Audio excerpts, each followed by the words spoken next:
안녕하세요. 정신과를 쉽게 알려드리는 정신과 1타 강사입니다. 저는 정신과 전문이고요. 현재 세종에서 정신과 의원을 운영하고 있습니다. 오늘은요, 소시오패스 상사 이야기를 한번 해볼 건데, 사이코패스, 소시오패스, 나르시시스트 근본적으로 다 똑같습니다.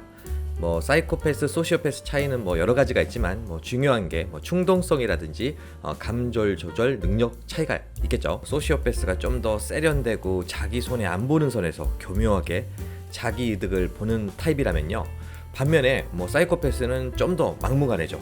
그래서 사이코패스는 감옥에 많고요, 소시오패스는 사회에 많습니다. 소시오패스는요, 전 인구의 한 4% 정도 보고 있는데 생각보다 많죠. 이게 보통 엄격한 기준을 적용한 경우고요. 실제로는 이런 스타일의 사람들이 더 많을 것으로 추정하고 있습니다. 직장에서요, 오히려 고위직으로 가면 이런 비율이 더 늘어나거든요. 소시오패스들이요, 사람을 이용해서 승진을 아주 잘하기 때문인데요. 소시오패스 상사가 아주 흔하다, 이렇게 생각하시면 좋을 것 같습니다. 소시오패스 상사가 무서운 게요, 티가 잘 안 납니다. 특히 다른 부서에서 봤을 때는요, 아주 젠틀한 사람처럼 보이거든요. 그렇지만 이제 실제로 같이 일을 해보면 이제 그 실체를 알 수 있겠죠. 소시오패스 특징 여러 가지가 있는데 다 알 필요는 없고요.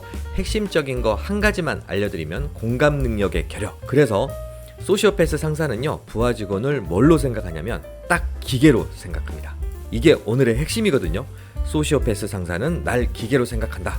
이것만 아시면 소시오패스 상사 행동이 다 설명되니까 이거 하나만 기억하고 계시면 좋을 것 같습니다. 제가 예를 들어 한번 설명을 좀 해볼게요. 보통 사람 경우에요, 밑에 한 사람한테 일을 많이 몰아서 시키면 어떻죠? 미안하죠. 힘들 것 같기도 하고 그렇죠. 이건 부하 직원을요, 사람이라고 인식하기 때문에 우리 공감 능력이 작동하기 때문에 안쓰럽게 느끼는 거겠죠. 그런데요, 사람이 아니라 기계라면 이런 걸 고려할까요? 기계가 예를 들어 두 개가 있다고 생각을 해볼게요. A라는 기계, B라는 기계가 있다고 할 때, 이상하게 A라는 기계가요, 성능도 좋고 조작도 쉽고 고장도 안 나고 손에 잘 익는 기계가 있다면 어떨까요? A라는 기계만 계속 사용하겠죠. 그리고 기계한테 미안해 할까요? 당연히 미안해 하지 않겠죠. 이처럼요, 소시오패스 상사는요, 부하 직원을 기계라고 인식하기 때문에 미안해하지 않습니다. 오직 부하 직원을 어떻게 효율적으로 이용해 먹을까, 이 생각만 하거든요. 사람이 아니라 기계로 인식한다. 정말 좀 무섭죠. 하지만 여기서요, 잘 생각하면요, 대처법이 좀 보이는데요. 사용하기 불편한 비기계가 되면 됩니다. 지시하면 고분고분 안 하고요. 반대 의견도 막 제시하고 맨날 투덜거리도 하고 하면 불편한 기계로 인식이 되겠죠. 그러면 A라는 기계한테만 일을 시키고 B라는 기계한테는 일 안 시킵니다. 이런 소시오패스 상사에게 누가 당하냐면요, 성실하시고 착하신 분들, 이런 분들이 당합니다.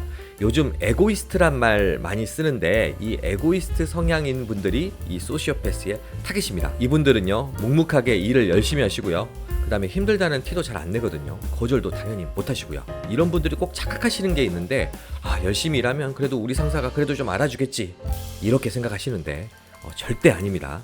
이런 소시오패스 상사들은요, 열심히만 하는 부하 직원에게 좋은 근무 평점 절대 주지 않습니다. 그럼 누구한테 높은 평점을 주냐면요, 나중에 자기한테 이득이 될 것 같은 부하 직원한테 높은 평가를 합니다. 철저하게 자기 이득을 위해서 행동하는 게 이제 소시오패스 특징이기 때문이거든요. 또 소시오패스 상사에게 조심해야 될 거 하나가 있는데 책임 전가입니다.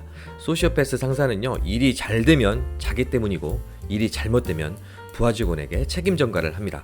그 과정에서요, 능숙하게 거짓말을 아주 잘하거든요. 이게 거짓말 잘하는 게 어떻게 보면 소시오패스의 어떤 종특이라고 볼 수 있겠죠. 그러니까 언제든지 항상 뒤통수 맞을 수 있다 라고 생각하시면서 일을 하셔야 됩니다. 그리고요, 일이 힘들다고 소시오패스 상사에게 일 많다고 힘들다고 표현하는 거는 아무 의미가 없습니다. 이렇게 표현을 하면요, 그냥 참으라는 말만 하고요, 신경 전혀 안 쓰고 주거든요. 우리가 기계를 오랫동안 써서 힘들다고 신경 안 쓰겠죠. 그러면 언제 신경 쓰냐면요, 기계가 고장나면 신경 씁니다. 결국 요령은요, 힘들면 말로 하지 마시고 아프다고 일을 안 하시거나 병가를 내시거나 하면서 표현하시는 게 훨씬 좋은 방법입니다. 그리고요, 소시오패스 상사는요, 기본적으로 칭찬을 잘 하지 않습니다. 우리가 노트북 10시간 작업했다고 노트북 칭찬하지 않잖아요.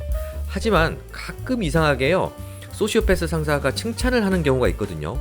이건 뭔가 의도성이 있을 가능성이 높습니다. 곤란한 일을 떠넘기려고 하는 경우가 많으니까 이럴 때 더욱 긴장하셔야 됩니다. 이제 정리를 좀 해볼까요? 오늘의 핵심, 소시오패스 상사는 직원을 기계 취급한다 라는 게 핵심이니까 이것만 알고 가시면 좋을 것 같습니다.